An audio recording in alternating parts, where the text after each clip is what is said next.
Welcome to the Coffee with Karen podcast, a weekly chat show discussing everything from holistic health to current affairs from a mental, physical and spiritual perspective. Get your weekly cup of positivity with a sprinkling of woo-woo. And we are live. So welcome to A Coffee with Karen, a cup of positivity with just a sprinkling of woo-woo, although it does tend to be these days, maybe we're adding a little bit more of woo-woo as we go. Bit of an introduction. So each week, all my guests will discuss a topic, normally around holistic health in general, and either from a mental, a physical, or a spiritual perspective, or in general. Everybody I tend to speak to these days really covers all three, as do I, your host. My name's Karen Roberts. I would call myself a holistic transformation coach. So if you've lost your mojo, I do have a program, Finding Mojo. If you want to get yourself back on track, get in touch. So today's guest, well, actually, I'm going to let her introduce herself. So Mika, can you share with the audience a little bit about who you are, what you do, and share a little bit of your story, please? Great, thanks, Karen. I have been a homeopath for the last 30 years now. What homeopathy is a very different approach to health, because normally when we have health problems, it could be also emotional problems, we try to manage our symptoms. That's so we're always looking for the next supplement, the next this, the next that. And, that's valid and that's okay, and it can dig you out of holes. But what we say in homeopathy is that there's something blocking your life force that's actually allowing you to heal yourself, because we have natural healing abilities. And a lot of times, so we're not so much focused on individual symptoms, but asking a deeper question is, where is that person not fully in alignment with their own life force? Now, what we then go into is another rabbit hole, which is there's lots of things that keep us out of alignment, and it could be emotional trauma. We forced ourselves to do things that we don't enjoy doing in our lives, which causes stress, all the kind of normal stuff that we kind of know. And my job is to help people, the remedies actually do something very interesting, which is to, rather than deal with the problem, we're mimicking the problem. So it's like you is like, and by doing it, it's cancelling out the problem, cancelling it out, and by that, it's realigning us back into our full flow again. So if you think about it like a water pipe, or hose pipe, where the water is a little bit, the hose pipe is it's squeezed, your life force is trying to come through like the water, and it gets very chaotic because there's something squeezing and blocking that hose, and that's when we get the symptoms or the kind of dysfunction that goes on in us. So when we're on full throttle, everything starts to run more smoothly, and we know that because our bodies are always healing itself. If you cut your finger, it heals, everything's healing, and we kind of lose sight of that sometimes, lose sight of the fact most of the time our body is healing. We don't need to worry too much, it's just occasionally we get stuck in some kind of chronic condition. So that's kind of like the philosophy that I come from, that we need to align to our life force. And it is offering a service that is actually outside something that you might get more in a conventional setting. So like in medicine, they learn about the body. They're very clever about the body. They can diagnose everything. And I would always recommend you go to your doctors to have anything diagnosed if you've got any symptoms. But the one thing they don't teach you at medical school is your life force. So imagine your body's like a toaster. It doesn't work until you plugged it into the mains, so it's a kind of a crucial X factor that is kind of forgotten about, so again, that's my kind of bandwagon. And over the years, I've developed more, working with more and more clients. Obviously, I kind of come across lots of different situations and surprisingly similar stories as well. A lot of people suffer from the same kind of problems. And I kind of developed more and more techniques and more definitions of how we can help people to actually get themselves fully aligned with their life force. So what does that mean? How can we practically do that as individuals before we become ill? How can we become more aligned to that life force that wants to look after us, wants to create harmony, happiness, and healing in our lives, without, waiting for the ambulance to pick you up, so she says cynically. So I've kind of developed more and more techniques and also ways of reprogramming ourselves so we don't get into that very, very stressful situation of then being terribly ill or having a nervous breakdown or something. We can wait before that event, and so that we can start to, even when we have very minor issues, we can start to learn from those minor issues and think, I really get fed up that I can't seem to get beyond this barrier, and I want to make more money, I want to do this and do that, and what is stopping me? And so we start to understand, how do I realign with our life force and what is blocking me? So to give you a flavour of this is that I kind of help people. I'm sure, Karen, this is a lot of stuff that you do as well, which is when people have lost their mojo, when they've lost their kind of path, when they've forgotten who they are, or you're so having to earn money, having to bring up kids, all that kind of stuff, you've kind of lost you somewhere along the way. And a lot of people say to me, I'm looking for a new career, I'm looking for something different, but there's so many bills to pay, there's so many people to look after, all that gets in the way. So one of my little tips is to say, just remember what you did when you were a child, when you were playing freely, when you were sort of doing your thing when nobody was looking, and what was it? What were you doing? What did you enjoy about it? And what even the outcomes of what you enjoyed seeing in other people, and you can start to get that flavour of what naturally wants to come through you. So it's a bit like, I would say the real you is the thing that happens when you stop trying, when you haven't got the bills to pay, haven't got the people to look after. What would you naturally want to do? Now, unfortunately, that then gets disturbed, doesn't it? When we were children, we're then told to do our homework, and that when we do a particular thing, it might upset other people, because we have grumpy adults around or something like that, So, I invite people to kind of really think about that and allow themselves to kind of really get into that movement. And it may not be that you're a child in the sandpit anymore, but you then translate that action, that movement. So some people love playing role play, for example, they love playing with their dolls and they like seeing what happens if they develop a story. So maybe they're a novelist by heart, in their hearts. Or I know in my case, I was very much a people watcher. I love watching people and just observing how they were. And then I became a homeopath, because that's what we do as homeopaths. We observe people, that our minds kick in and say, well, how do you earn money doing that then? All the yeah buts come in.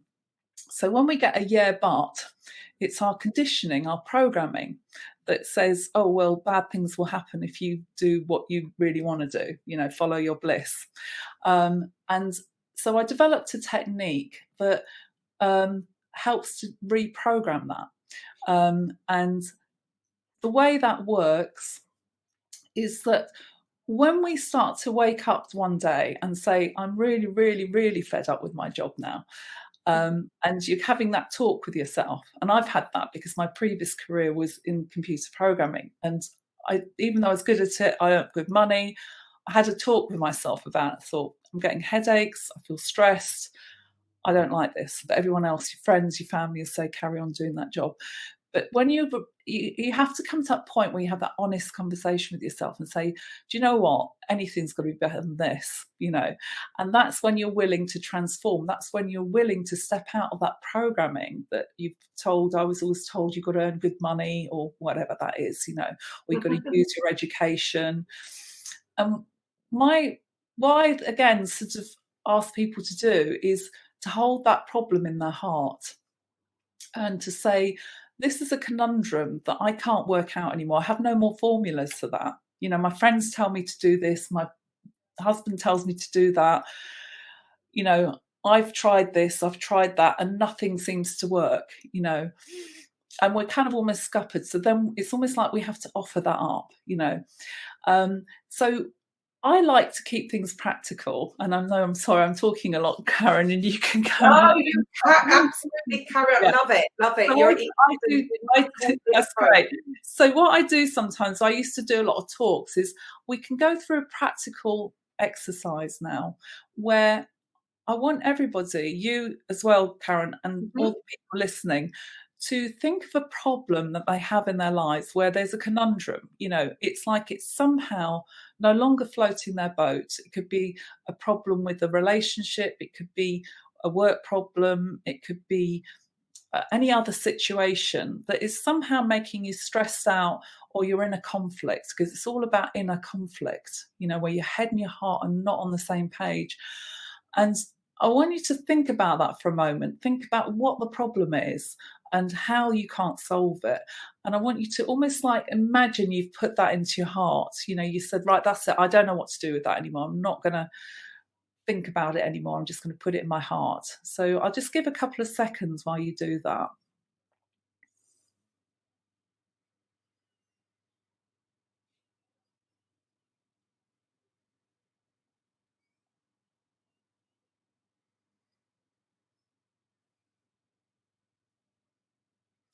Okay, that's great. So you're holding that into your heart, and sometimes you can feel it even. It's like a bit of a lump, it's a bit of what we call a negative energy ridge. So energy works where you've got two opposing forces, and it creates this kind of dense, heavy feeling in our bodies sometimes. And I'm going to do some quantum healing.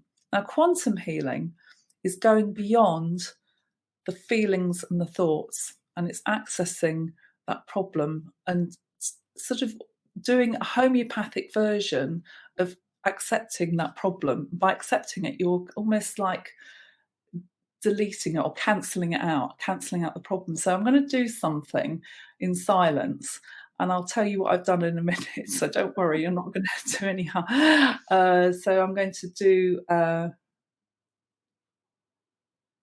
Okay, so again, just sit for a minute and just see what you feel from this.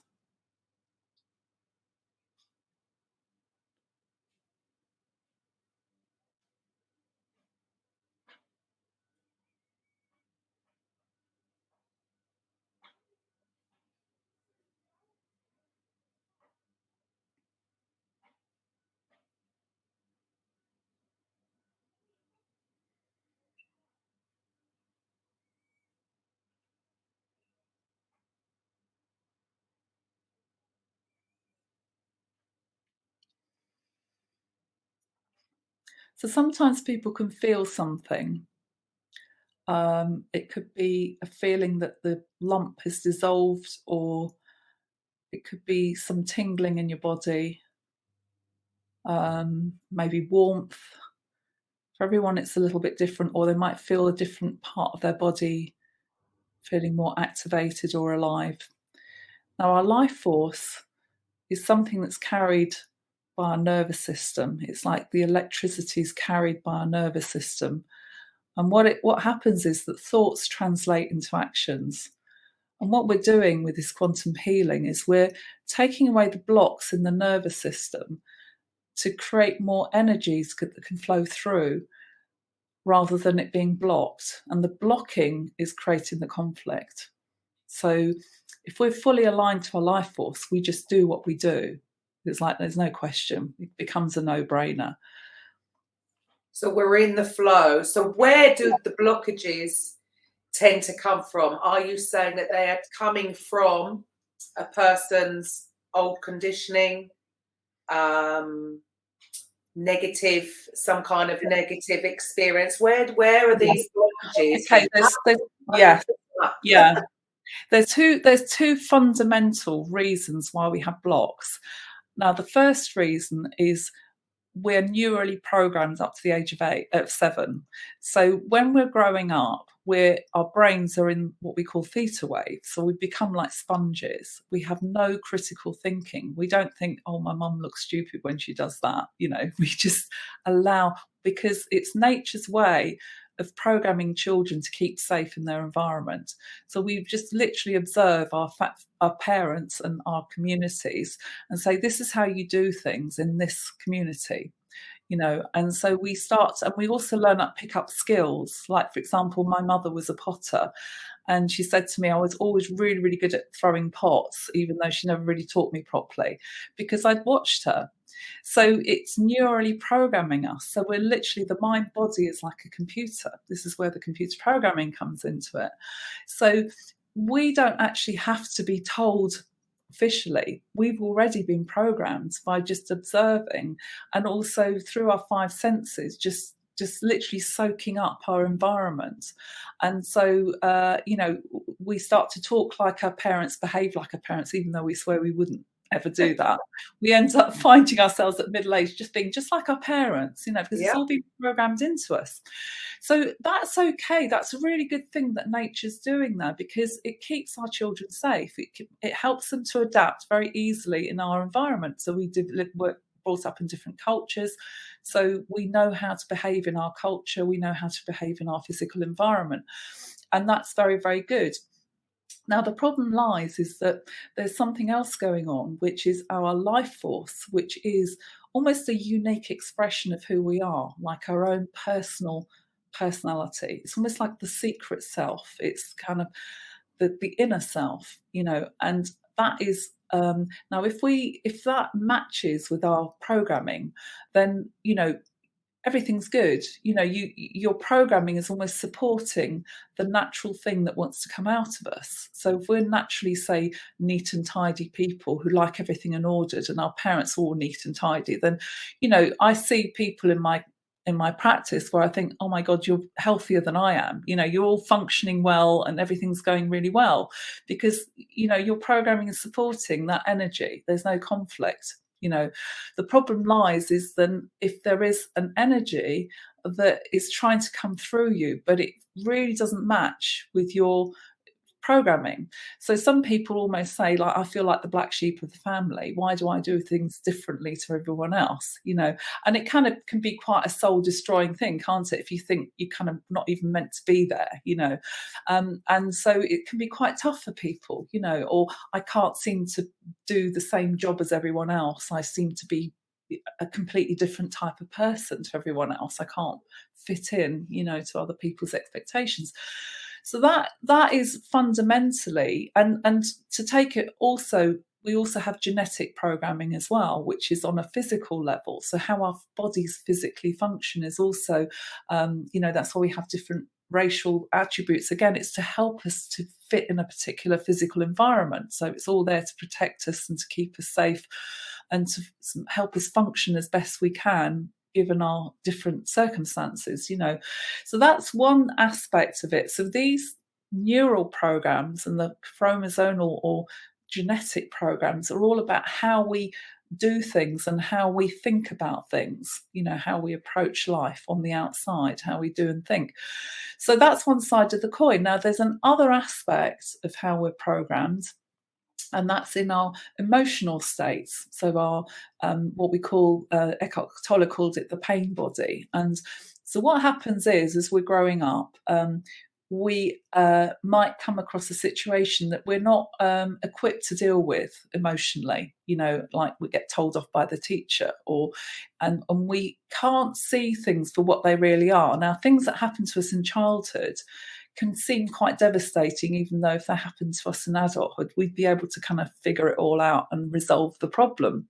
And unfortunately, when we're growing up, we all have little upsets like that, where somebody could be disappointed because they didn't get an ice cream. Now, in that moment, if there's a tension in the body, there's this emotion in the body that could be frustration, it could be, sadness. And then the mind kicks in and makes a snap decision about you, unfortunately. And we're not even conscious of that. And so, like, for example, mummy loves my sister more than she loves me. That's something that's completely ridiculous. It's not right. But yet the mind is storing that as a belief about you. And that's, for example, why if people are, say, born in poverty and they win the lottery. They then squander it because it's creating what we call a negative identity in us, right? So the negative identity is people like you don't get money. People like you don't get ice creams. Now we don't even know this consciously because it's all in our subconscious, which is very annoying because we can kind of see it happening. And we can even see that in play when certain people come into our lives, they activate that, what we call a negative identity. So you meet somebody years later who reminds you of your teacher that shouted at you, then you suddenly become very scared of that person, or you allow that person to dictate to you in a way that you wouldn't normally, in your normal reasoned judgment, you wouldn't do. And so we start to go into very compulsive behaviours. It's like a compulsion to kind of like suddenly be a bit silly about something, or to kind of not work things out properly, and a lot of the problems we see in the world are based on that, actually, that emotional charge that we're holding, where we we know what we're doing isn't right, but yet we're still doing it. And then we give ourselves a hard time about not doing it. And so the whole tension within us, because I always talk about the inner conflicts, the inner tension, that's the true form of disease. It's like it's all held as a lump, as a contracted state within us, because the whole body mind system is all about turning in on itself all the time if there's a problem, and so that's what's going on. So part of what I do is I go into those past memories. The way those past memories are held is what I laughingly call the catalogue of disasters. Every single memory, emotional charge that hasn't been resolved, like if somebody shouted at me and then I had a reasoned conversation with them and it worked out that that person was just having a hard day and it's got nothing to do with me, then that emotional situation is resolved and it's not going to play with me. It's not going to cause a problem for me. But if as a child you were shouted at and you really couldn't work out why, your mind will make a negative conclusion about you, which is limited, which is, oh, maybe people don't like you, things like that. So what we do is we go into that memory. Now, again, I'm a bit of a nerd about this, how energy works. We are 70% water. Now, water, believe it or not, holds memory. This is, again, a homeopathic principle. We hold memories. And the way it works, again, is it's through emotional charges. So we have little movies and little pictures in our subconscious that have these little, and we can access them, say, in our dream state, we access that emotional body. It comes out and it's kind of like what you described, the woo-woo bit of us, right? That's the woo-woo bit. It's the bit, it doesn't make sense, but yet it's still kind of like playing out. And, dreams don't actually make sense because they're all about images, pictures, impressions, that kind of evoke some kinds of movement or feeling in us. So emotions are energy in motion. And when they get stuck in these limited versions of us. Again, we've got to release that. We've got to release all those negative charges. And we all carry a lot of those. I do a particular technique called the mace energy technique, which is called turning upsets into energy. And if anyone's interested, I have the audio that can resolve that on my website. It talks you through a process where you access those memories and you access that negative emotion, negative identity. And it's all about pictures. So we look at the pictures and we resolve the pictures, and people revisit that memory and then they find it completely neutralizes how they feel about things. So those, I consider myself as a technician. All we've got to do is just deprogram everything where there's a clash. We don't deprogram everything because a lot of your program is going to be useful, but it's the bits where your life force is trying to do this, and then there's a programming or a negative belief that's blocking that life force. So the life force is trying to expand you, make you grow as a person. But if we've got that limited belief about ourselves, we can't grow. And then again, there's pain, there's emotional dysfunction, and there's emotional pain with that, frustration, sadness, maybe disappointment. So our feelings and our actions have to be in alignment. So when we feel something, it's energy in motion. It's energy that's trying to create an inspired action in us. So it can happen in the moment. We start to go more and more in our flow, where suddenly we see something, we think, oh, that really resonates with me. I really want to do that. And then you sign up to do that, and then suddenly life goes seamlessly. I don't know about you, but sometimes the most spontaneous decisions that I've made through inspiration have been some of my best decisions. Always. Yeah. Always. It's the things where you get out of your natural programming, which is people like me have to do things like this, and suddenly you do it differently. You kind of think, I'm going to do it differently today. I'm going to try it how it works here. And what comes from that experience is you start to see a different version of you. You start to experience a different version of you, a version that you've never really come across sometimes. I remember the other day, about a year ago, I walked past the theatre and there was a show choir going on. And I thought, oh, I'm going to join that. So next minute, I'm singing in the show choir. Now, my programmed mind would have said, oh, I'm a classically trained pianist. I don't do show choir. It's a bit lowbrow, right? But every fibre of my being goes, yes, yes, yes, because it's sing music that's very uplifting and the audience loves it, and it's a very uplifting moment. And the teacher, as it happened, was a really good voice coach, and it turned out I started to make audios. I didn't realize I hadn't planned to make audios, and I found that my voice started to resonate better. So they're like meditation audios, and I didn't know that was going to happen, because my life force knew. It was a super conscious part of me that knew I needed to prepare myself. Now, if I'd say to my programmed self or my limited self, I would have said, oh, well, I don't do that type of thing. And so we start to kind of, despite ourselves, excel in ourselves, and you always know that if it feels good, despite of what your mind tells you about whether it's good or bad, then it has to be good, and you stop worrying about what other people are going to think and all that kind of stuff. And you start to really go in your flow, so, going in your flow is going into the best feeling part of you. Right. We can do that every single part of our day, where we can go into our flow. We know when you have, say, a free day, something I encourage people to do is let your heart be your GPS. It's like you potter around and you start to find you're doing things that you don't even know why you're doing them, but you kind of just potter, and you start to let your eye get drawn to certain things. That's how I got into homeopathy. And for a million years, I didn't even know what homeopathy was. And I was at university studying geography, and I was really honest with myself. So this is the honesty, right? The honesty is actually, I worked really hard to get to university, but now I'm really bored with it, because it's like regurgitating. It wasn't quite what I thought it was going to be. I thought we were going to be out in the field, kind of meeting foreigners, and like most of it was just bookwork, boring bookwork. And so I kind of wandered through the library and let myself drift a little bit.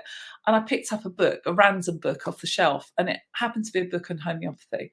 And I just looked at the cover and I thought, oh my God, that cover looks so interesting, and I didn't even know what it was, why it was. I wasn't looking for anything like that. And I just started to read it, and I put the book down. I thought, oh my God, I'm going to be a homeopath. It was like in the back of my mind, it was a recognition. And I know now it's because I'm a type of person that's very good at joining dots. I can join the dots. And I love the idea that when you're healing somebody, you're not just looking at their body, you're looking at their minds, their emotions, and you're putting it all together into one big package and saying that everything is relevant. If you're upset and you got headaches, then maybe the two are relevant in some way, maybe, so I kind of just recognized without even knowing why I recognized it, and so this seed started to plant itself in me, saying, there's something there for me. And it took a few years, because I had to build a plan to then become a homeopath, because I had to, fund my way through college. And it all came together, the plan, because I had put that seed in my mind, and so we start to really connect with what has meaning and purpose for us, in amongst everything else. And we stop needing to worry about, are we doing it right? Will our family approve? What do our friends think? It's like, no, this feels right. This just feels right. I have no idea why. And sometimes being humble and saying, I don't know why, is probably a safer place to be than giving lots of different reasons why you need to do something, and it's almost like you then kind of just start to kind of almost like not feel answerable, but just keep in your flow and just do things. And there's something in the Bible, I'm not religious, something in the Bible which says, ye shall know them by their fruits. And it's almost when you start to kind of do your thing, it's like you don't know where that's going to. Again, our programming is always asking us, well, what are the outcomes? Why are you doing that? What are the outcomes? And for me, it's like, I don't know why I'm doing it, but it just feels right. And so you don't have to prove the outcomes. You don't have to justify them even to yourself. There'll be fear things kicking in, like, how are you going to earn money doing that then? And it was interesting because for me, again, I'll use myself as an example, doing computer programming, I was like, it was like good money, good status, suddenly doing something a little bit weird and wacky, no money, nothing. And I started pre-internet, so it's quite difficult. But yeah, synchronistically, it was all good. I ended up treating most of the people in my office when I was still doing my office job, and sort of people just turned up in my life and they said, "Oh, do you want to work in this clinic?" And when you're aligned to your life force, things happen for you. And I think to myself, I could support myself doing this new job, even it was all on a wing and a prayer, but it all worked out really, really well, and I'm so glad, because if I'd stayed in my old job, I would have probably had a heart attack by now or something. I had permanent migraines because I was overthinking, too much electricity. If you have migraines, it's just you're over processing life, and I'm a very thinky person, and it was like, oh, I can just relax and go in my flow now, so I really, that's such an amazing thing that you even came to that conclusion, because like you say, we've all been conditioned to, everything's got to be thought through. Like you say, everything comes from here, and right, okay, if you're going to go down that road, how are you going to make money? So really, everything you've said today, it's all about, when we talk about going in the flow, learning to trust your own passions, your instincts, because things just do happen, which is all linked, I would say, with everything that you do. Homeopathy, like energy attracts like energy. So, same thing. What you're putting out then, and then these things come about, and it could be just purely conversations that now you're on that path. You have a conversation with somebody that you meet, and they might need a homeopath. It's just it does seem to be, and I think every coach says the same thing, when you're in alignment, you are on purpose, because it is truly what you want to do. Things just you don't have to worry. The thing is, we think we have to worry about money and we have to worry about the people, because ultimately, if you boil it down, everyone's worried about being physically secure, that's health and money, and also getting love, that people will still love you, that you will still be accepted by other people. And those two issues make us compromise from our natural flow, those fundamental things. Now, we're trying to figure out all the time, how do I make more money? How do I get more people to love us, really, in our subconscious? But really, if we're in our flow, all that gets taken care of, and I speak from personal experience. We have to trust that, so we start to live in faith that will be looked after, that will happen by itself. And really, our life force is a frequency, it's a resonance. So when we are fully aligned to our own resonance, what resonance does is attract similar resonances. So you'll attract those people, places, things, and you'll bring out the best in other people. as well, because you're no longer needing to do it in a conditional, which means I need a certain outcome for this interaction to happen. When we're doing things unconditionally, which is I don't know why I'm doing it, it's just happening the way it's happening, then there's far more power in that. It's far more power in the action, far more power in the intention, And I would even say that our only true power we have is will and intention.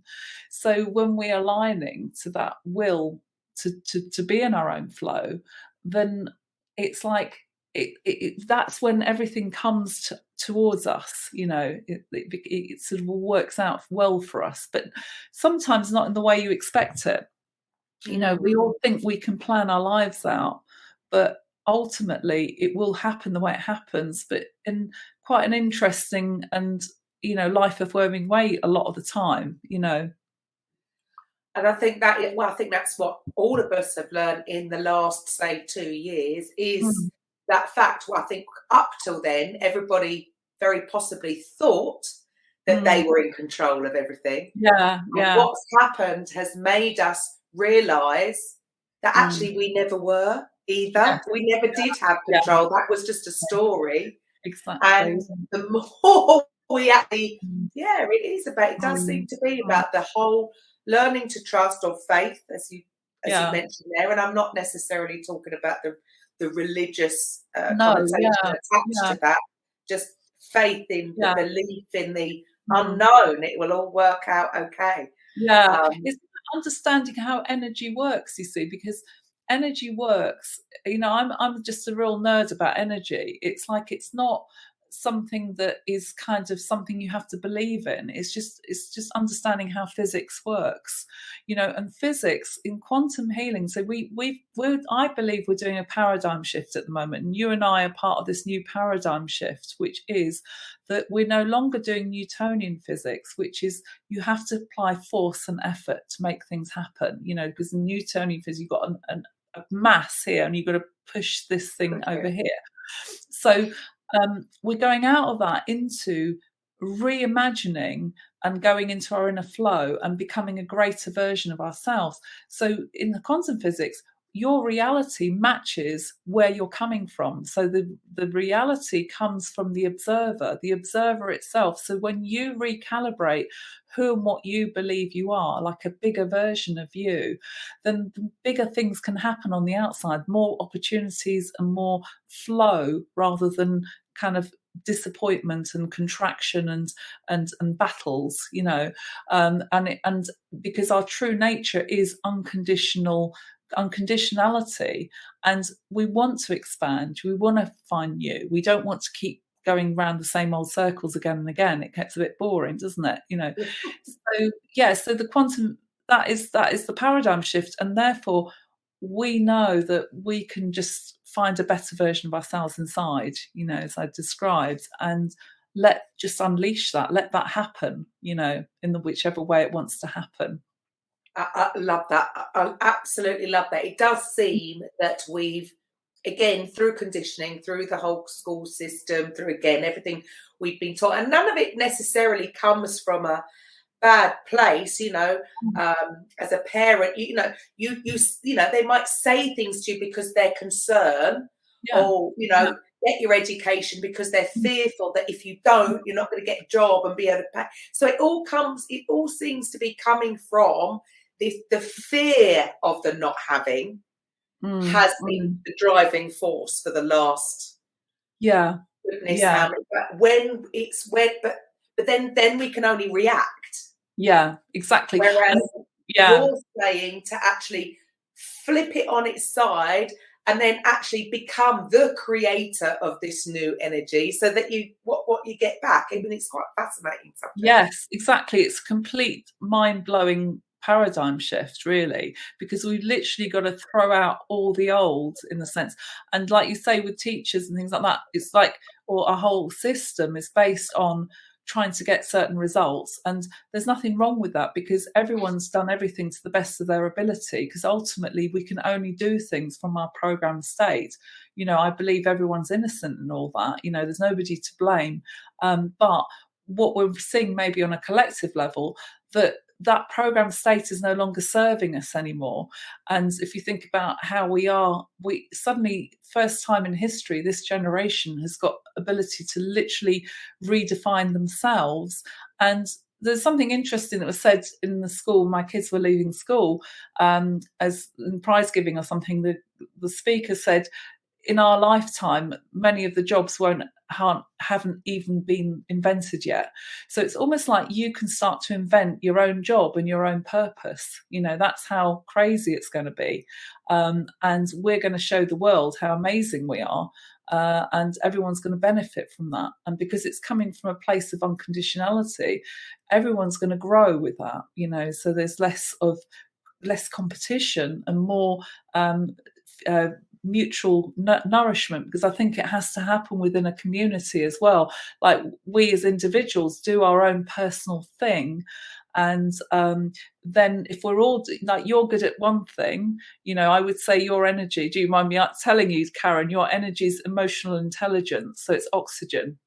So that's your natural energy, because you're very good at holding a space for people and really helping people to understand their emotional state, you see. So mine is spiritual understanding. So I understand I want to free the spirit. You want to free the emotional expression. I want to free the spiritual expression. And I can't be as good as you at doing what you do, and you can't be as good as me, because we're all playing to our own strengths. So imagine what kind of world we build if we're all playing to our own strengths. We don't have to compromise that part of us. And we're doing basically what we did as children, but we're now doing it in a way that's going to benefit everyone, and we'll probably earn lots of money doing it. That's where and enjoy it and have fun. Exactly. Do you not think that it's almost like we've got all too serious? Everything's been taken too serious in the moment. Like you said, when you are in alignment, you like anything. You take, I don't know, you do something when you're a child, you learn something, you go to gymnastics. If you're not particularly very good at it naturally, you probably won't even want to go back to it the following week, because you will naturally go towards the things with your natural skills. And of course, then it's fun when you can do something. Nothing's fun if you're a bit cack-handed at it and not doing it well. So everybody naturally goes to what their natural skills are. Yeah, what a wonderful world. Collaboration rather than competition. And it's going to be co-creation through that. But again, we're talking quantum physics here, where we can co-create new realities, where we all in our heart wants to have peace and relaxation and community and connection and purpose. We all want that, but now we find a way of creating a reality where we can all do that, where nobody's being compromised. There are no winners and losers anymore, because the old paradigm is the survival of the fittest, which is all about, if you're not a winner, you're a loser. And again, those are quite, harmful for our society. It's harmful for human beings to live in that kind of environment, and it squashes the human spirit, So it's an important thing for us all to kind of examine within us, and know that is a possibility, to keep on trucking down the route of improbabilities, Do you think we have got to that point yet? Do you think we are transitioning from that dog eat dog kind of world that we've been used to into it's got to be a win-win? It's about exactly. It's going to be a win-win, because we're at the tipping point now, I believe, personally. I mean, we can all have our own perspectives on this, but I feel personally, and I'm sure with you as well, it's like we spent a few years kind of working out our personal issues about how we can square doing what we do rather than being totally programmed in what we do, so we're living on our passion and our purpose, and that's great. And so we've done our kind of work, but now a lot of people where life is still working out for them, it could be that they need now to also kind of I don't like using that phrase wake up, because it's kind of not quite right, but it's kind of like where there's new opportunity, where the life force is saying you've now got to grow as a person. And for me, what I see in my practice is when people start getting ill, it's because their life force is saying to them, you've now got to deprogram some of your program in order to create that reality. I mean, I talk about the 4 elements, and the fire element is the creator energy in us. It's the life force. It's fire. It's electricity that wants to go. It's an energy that wants to come through us. Now, if that energy is not coming through us, then it can burn us because it's trying to bash up against the wall. So this is where you get dysfunctionality and physical illness. And what I'm seeing in a lot of my practice is what, people who've got quite debilitating illnesses, like, say, for example, Lyme's disease comes up a lot. I've treated a lot of people with Lyme's disease and ME and fibromyalgia and all these illnesses where they're not pathological in the sense that they're going to kill you, but they're really disabling. They're very, very disabling illnesses. And very inner. It's almost those. Yes, yeah. And what that's doing is it's saying that person has to grow, that they're old. A lot of them, if I could give a sort of typical profile, a lot of them are very successful people. They've run their own businesses. They're kind of top lawyers, medical professions. I've got a lot of people from medical professions even coming who've done everything that they were told to do by society, and they're like at the top of the pile. But what's happening is it's saying that's all well and good and you've ticked all the boxes, but there's something else that you need to do. And so I'm saying your body now is not letting you off the hook, because your body holds all that tension. It's saying it's not letting you off the hook until you've actually stepped out of that whole programmed way of being and start to reimagine what you want to do. You pick up that book about homeopathy or whatever that book is, and I get them to go really almost rethink.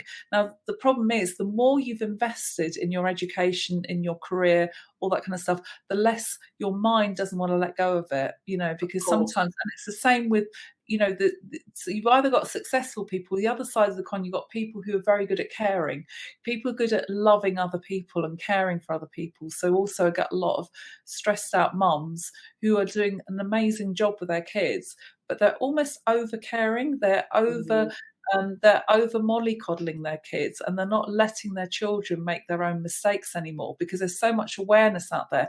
They're trying to wrap them up with cotton wool. And again, that's not providing the child the kind of the grist to the mill to actually grow as a person, where you have to watch your children fall over sometimes so that they can deal with it themselves. So again, when you're very, very successful at doing what you've been programmed to do, it's a very difficult one to let go of. And that's why they sometimes have to go into quite sort of debilitating, sort of pathology in order to kind of feel the pain to feel the pain, actually start. So, for example, with somebody who deeply cares, as like an empath, they feel like very worn out all the time, and they feel very diminished by their roles all the time. And actually it's time for them to kind of stand up and say no to people and to go their own way and dance to their own tune and not dance to everyone else's tune and be manipulated by everybody because they're such nice people, because their goodwill is taken advantage of. Again, in the whole paradigm, you've got winners and losers, and in the same way you have givers and takers. So many of us are givers and others are takers. Now, for me, you have to get this paradox in place where you've got the selfish and the selfless, right? So most of us, probably people listening to this podcast, are probably more selfless people because they're looking for better ways of being. But you have to embrace your inner selfish person as well. That's the secret part of you that you're trying to repress. Now, that you have to have an honest conversation with yourself.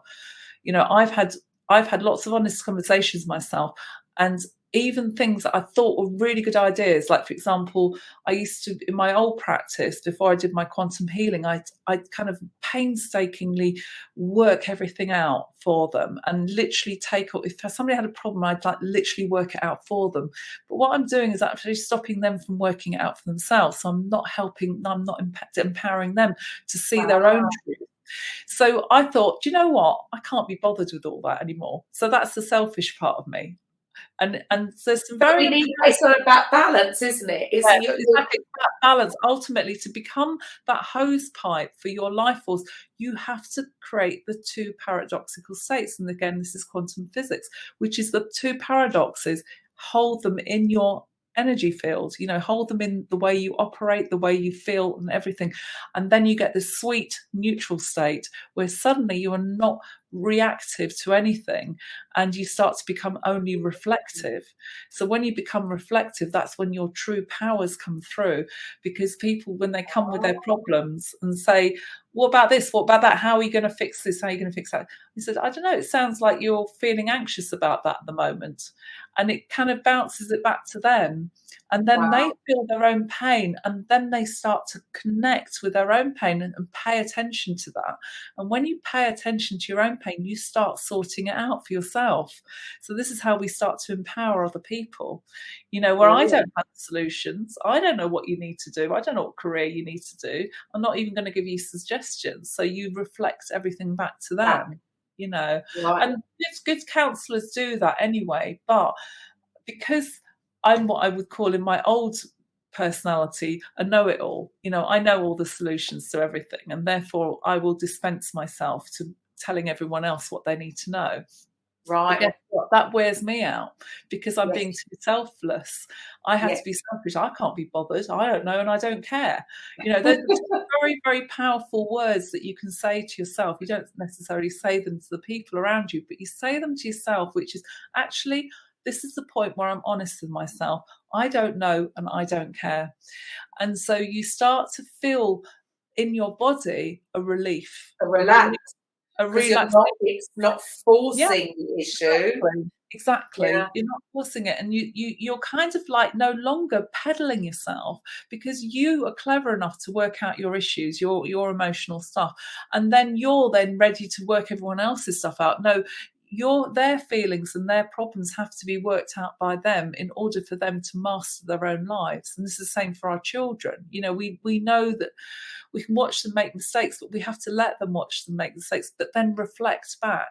When they come to you and have an issue, you can reflect back, and it helps them to keep on their straight and narrow, and to then learn their own life lessons and everything. Absolutely. That's happening. It is. It's interesting, isn't it? So it is the almost stepping back from what I'm taking from this conversation, is the stepping back, because I know my instinctive reaction would be the wanting to fix someone, or if they're I want to instantly lift them up, whereas actually that might be where the answer is going to be, actually allowing them to step to like you say, for them to come to the conclusion themselves, rather than I want to come in and fix it all for them. And that's quite egotistical even in itself. Well, it is.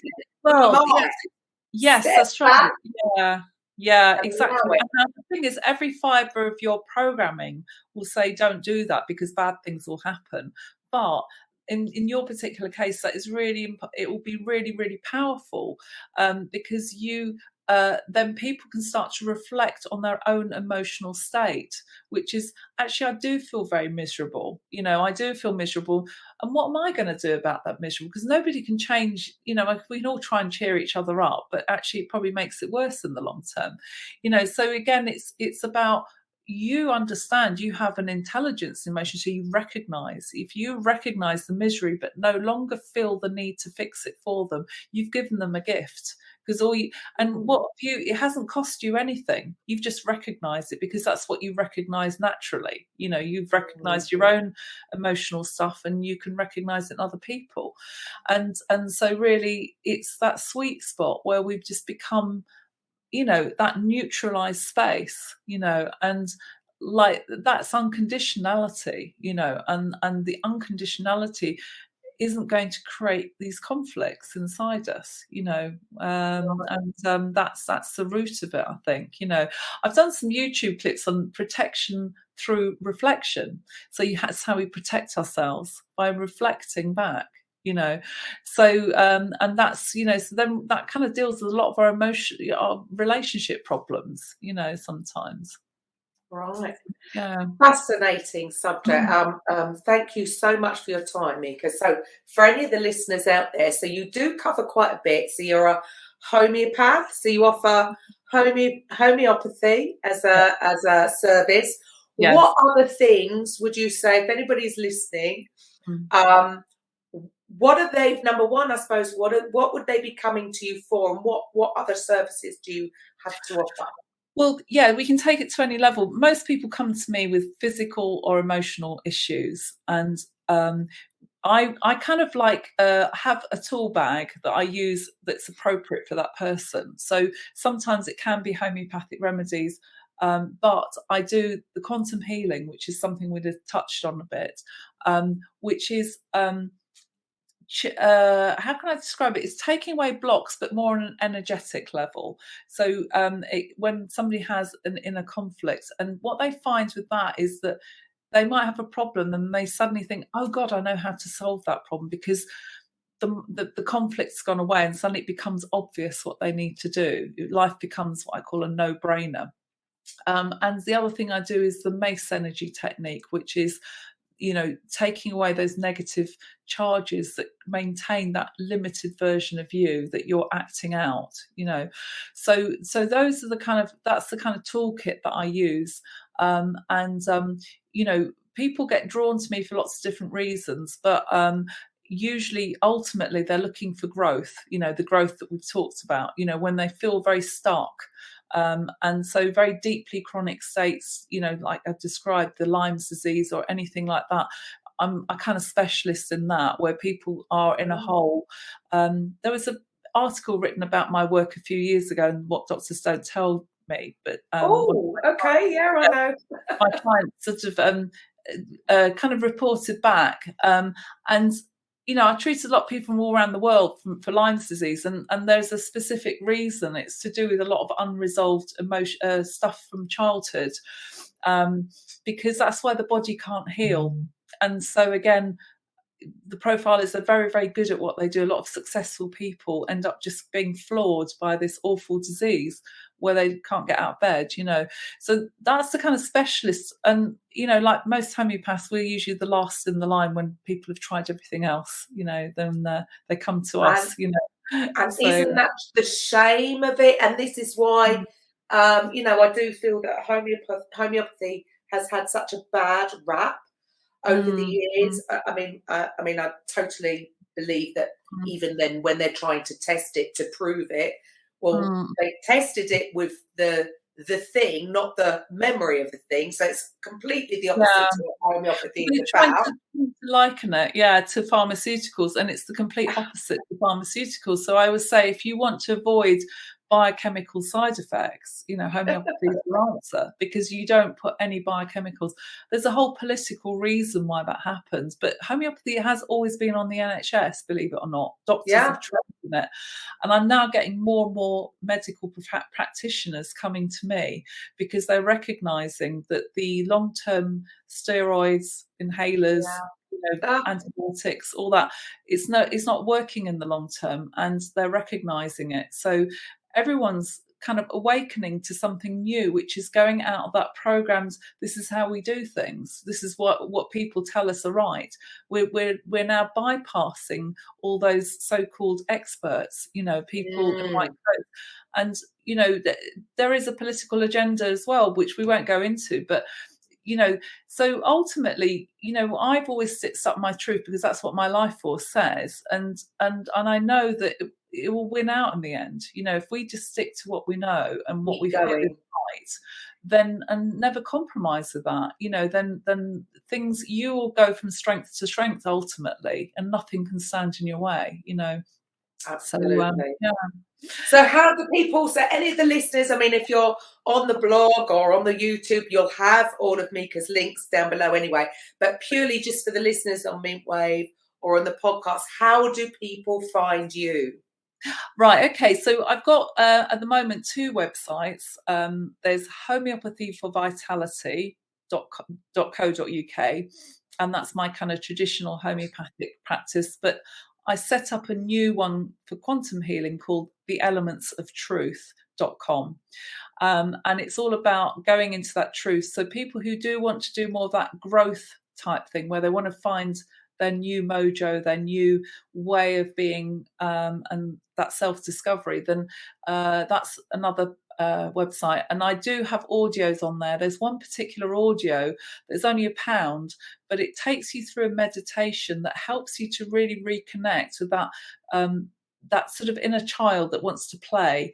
And in part of that meditation, it talks about where you feel the tension in your body, and it can tell you where your problems, where your programmed self is blocking you. So for example, if you feel the tension in your shoulders, you're taking on too much responsibility. So it's a good starting point for people to start to kind of really understand whether they need to be reprogrammed, and what, spark a few ideas or a few questions in their own minds if they're stuck and looking for something, so that's on my shop, in the shop of my elements of truth. Fantastic. Well, it's been an absolute pleasure to talk to you, Mika. Thank you very much. Total in alignment. So thank you for giving up your time, and to all the listeners, thank you for listening, and I will see you next week with a Coffee with Karen. Welcome to the Coffee with Karen podcast, a weekly chat show discussing everything from holistic health to current affairs from a mental, physical and spiritual perspective. Get your weekly cup of positivity with a sprinkling of woo-woo.